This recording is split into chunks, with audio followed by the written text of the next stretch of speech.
आप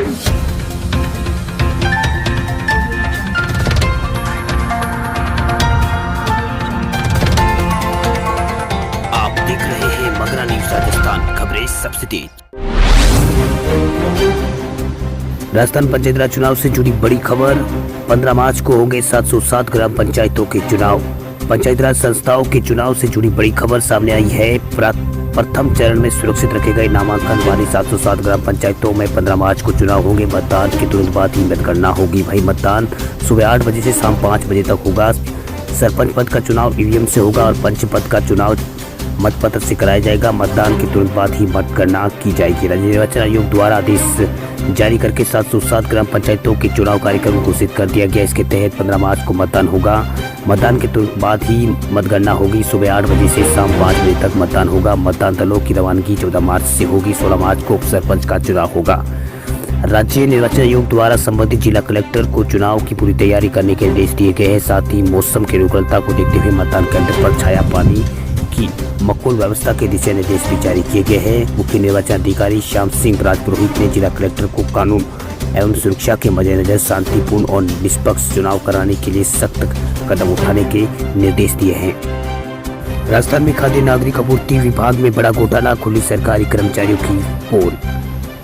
राजस्थान सरकार उन सरकारी कार्मिकों के खिलाफ सख्त हो गई है जिन्होंने सरकारी कागजों पर हेराफेरी कर राष्ट्रीय खाद्य सुरक्षा में नाम जुड़वाकर राशन के गेहूं का लाभ उठा लिया है। अब खाद्य नागरिक आपूर्ति विभाग ने ऐसे लोगों को प्रदेश भर से चिन्हित कर उनके नाम काट कर वसूली शुरू कर दी है। साथ ही वसूली के लिए एक नोटिस भी जारी किया है, जिसके चलते टोंक में भी जिला राशन अधिकारी विनीता शर्मा ने जिले में 1100 ऐसे उपभोक्ताओं को चिन्हित किया है जो सरकारी या अर्ध सरकारी सेवा में कार्यरत है और उनके परिजन खाद्य सुरक्षा के तहत 2 रुपए किलो के गेहूं का उपयोग कर सरकार को सालों का लाखों रुपए का चूना लगा रहे हैं। एक कहावत है कि देर आए दुरुस्त आए, लेकिन अभी इतनी देरी क्या, जब सरकारी खजाने को पूरे प्रदेश में कोई नहीं सरकारी सिस्टम में लगे कार्मिकों के लोग कार्मिक ही सालों से चट कर रहे हैं। अधिकारियों भी उसका स्वाद ले रहे हैं।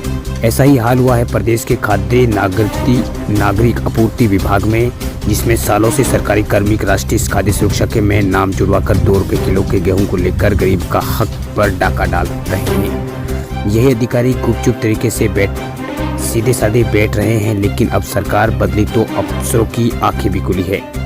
राष्ट्रीय खाद्य सुरक्षा योजना के तहत पात्र और अपात्र लोगों की छटनी अब टोंक जिले में राष्ट्रीय खाद्य सुरक्षा विभाग ने कर दी है। सभी उपखंड अधिकारियों को और 584 राशन डीलरों को जांच करवाने के बाद अब जिले की छटनी करने के बाद 1100 ऐसे लोग चिन्हित किए हैं जो सरकारी या अर्ध सरकारी सेवा में कार्यरत होने के बावजूद भी सालों से सरकार के लाखों रुपए का नुकसान पहुंचा चुके हैं।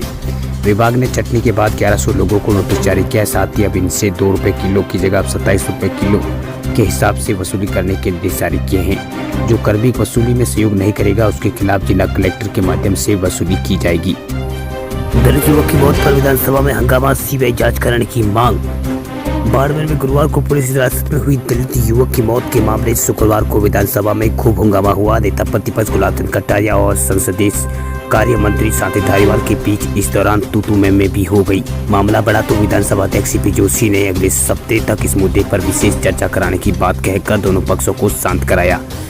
लेकिन सीपी जोशी ने बड़ा सवाल उठाते हुए कहा कि हिरासत में मौत के मामले में पीड़ित परिवार को गुजारे के लिए प्रावधान तय किए जाने चाहिए। जोशी ने कहा कि जो हुआ वह गलत हुआ, लेकिन इस मामले में सरकार को प्रस्ताव तैयार करना चाहिए और विधानसभा के सदस्यों को इसमें अपने सुझाव भी देना चाहिए।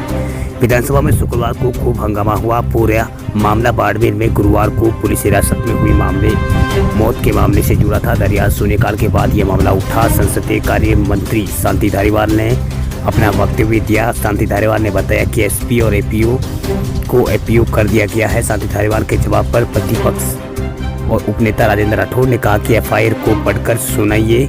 मृतक मरने से पहले अपने भाई को बताया था कि पुलिस उसे मार देगी। राठौड़ ने इस मामले की सीबीआई जांच कराने की मांग की है। साथ ही मांग रखी कि मृतक के परिजनों को 1 करोड़ रुपए का मुआवजा और परिजनों को सरकारी नौकरी दी जाए। विधायक जोगेश्वर गार्ग ने इस मामले में पुलिस पर झूठ बोलने का आरोप लगाया है। गार्ग ने इस पुलिस हिरासत में मरने वाले जितेंद्र को तो सुबह ही तबीयत खराब हो गई थी। गार्ग ने इस पुलिस थाने में सीसीटीवी लगाने की मांग की है। इस दौरान चर्चा में नेता प्रतिपक्ष गुलाब चंद कटारिया ने कहा कि चोरी की रिपोर्ट 27 तारीख को दर्ज हुई है और पुलिस ने जितेंद्र को 26 तारीख को ही उठा लिया था। पुलिस ने बुरी तरह मारा और उसकी मौत हो गई है। ये सरकार की भी जिम्मेदारी है कि किसी निर्दोष को क्यों मारा गया। कटारिया ने कहा कि मामले की जांच सीबीआई द्वारा कराई जाए, फास्ट ट्रैक केस में सुनवाई हो। उन्होंने दोषी पुलिसकर्मियों को नौकरी से हटाने की मांग भी की। इस मामले पर बीजेपी और के कुछ अन्य विधायकों भी बोलने चाहते थे, लेकिन स्पीकर ने इसकी इजाजत नहीं दी। विधायक नहीं माने तो स्पीकर ने चर्चा खत्म कर दी। उससे नाराज बीजेपी विधायक ने सदन में वेल में आ गए और नारेबाजी की। नारेबाजी के बीच ही बीजेपी के 2 विधायकों ने अपनी तयशुदा धन आकर्षण प्रस्ताव भी रखे। मंत्रियों ने इस पर जवाब भी दिए। मुख्यमंत्री अशोक गहलोत ने कहा किसानों के लिए बिजली दरें नहीं बढ़ाई जाएगी।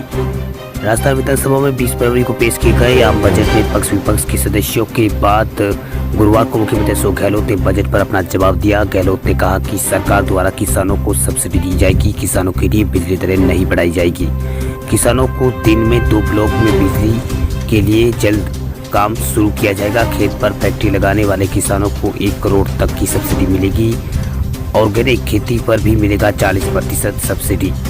गहलोत ने बजट पर अपना जवाब देते हुए कहा कि बामनवास, उज्जैन, लालगढ़, जाटान में नगर पालिका बनेगी। सीकरी, टीबा, मंगरोल, कपोसना और पालानी, लालगढ़, जटना में स्वतंत्र कृषि मंडी बनेगी। वहीं चोकसू व नदबई में नए औद्योगिक क्षेत्र बनेंगे। चिकित्सा अधिकारियों के 2000 नए पद सृजित होंगे। जयपुर, जोधपुर, परकोटे क्षेत्र में बाइक एम्बुलेंस का पायलट प्रोजेक्ट शुरू होगा। अस्पतालों के उपकरण में रखरखाव और विशेष इनकी व्यवस्था की जाएगी। भरतपुर में स्टार्टअप इंक्यूबेशन सेंटर की योजना शुरू की जाएगी। विधानसभा में बजट बहस पर मुख्यमंत्री अशोक गहलोत ने जवाब देते हुए कहा कि आवारा पशुओं की समस्या एक बहुत बड़ी समस्या है। गहलोत ने इस समस्या का निराकरण की बात कही है। पहली बार गोपालन विभाग बनाया गया है। गायों के लिए अनुदान दिया है।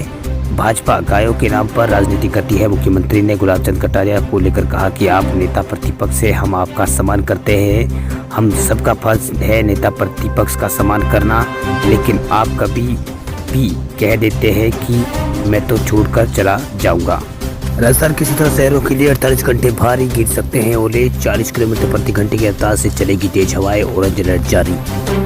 जयपुर में शुक्रवार सुबह से ही बादल छाए हैं। राजधानी का तापमान 18.7 डिग्री पहुंच गया है। प्रदेश में सबसे कम तापमान माउंट आबू में 10 डिग्री रिकॉर्ड किया गया है। सबसे अधिक तापमान बाड़मेर में 20.5 डिग्री रहा है। मौसम विभाग ने अगले 48 घंटों में प्रदेश के 17 शहरों में तेज हवा के साथ ओले गिरने की चेतावनी जारी की है। मौसम विभाग के अनुसार पश्चिमी विक्षोभ सक्रिय होने से 28 फरवरी को राजस्थान के आसपास का एक प्रचीरण तंत्र बनने की संभावना है।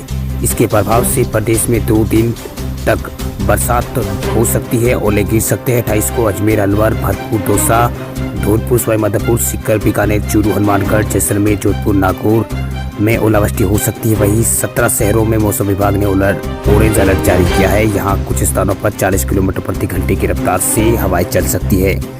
29 फरवरी को अलवर, भरतपुर, दौसा, जयपुर, झुंझुनू और सवाई माधोपुर और सीकर में ओलावृष्टि हो सकती है। 40 किलोमीटर प्रति घंटे की रफ्तार से तेज हवाएं भी चल सकती है।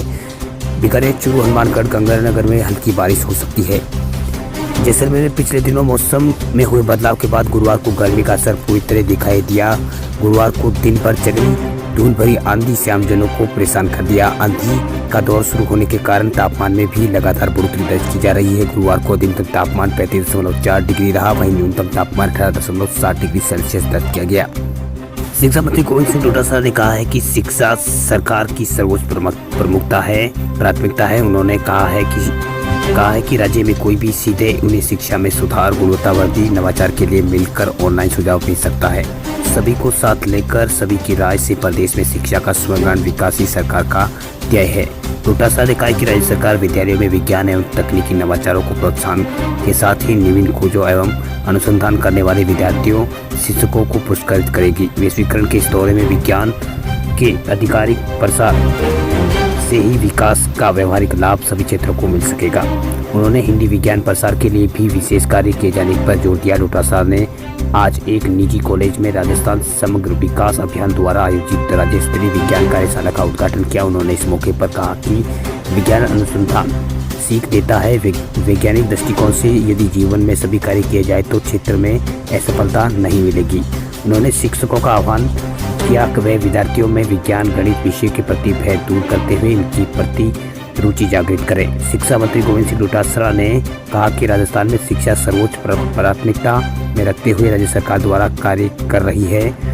प्रदेश में विद्यालयों को आधारभूत सुविधा विकास के लिए पहली बार 1581 करोड़ रुपए का रिकॉर्ड प्रावधान किया गया है।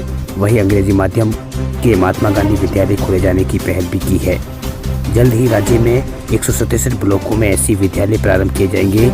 इससे दूर गांवों के बच्चे भी अंग्रेजी माध्यम की शिक्षा मिल सकेगी। उन्होंने कहा है कि शिक्षा ही सर्वग्रामीण विकास का आधार है। इसे ध्यान में रखते हुए प्रदेश के सभी स्तरों पर शिक्षा प्रभावी प्रयास किए जा रहे हैं। डोटासरा ने कहा कि राज्य के साथ ही निजी क्षेत्रों में जो संस्थान शिक्षा का प्रसार में बेहतरीन कार्य करते हैं, सरकार उन्हें भी प्रोत्साहित करेगी। उन्होंने कहा है कि शिक्षा का दान सबसे बड़ा दान है। निजी संस्थान ना लाभ ना हानि की सोच रखते हुए शिक्षा का प्रसार में अपनी भूमिका निभाएं।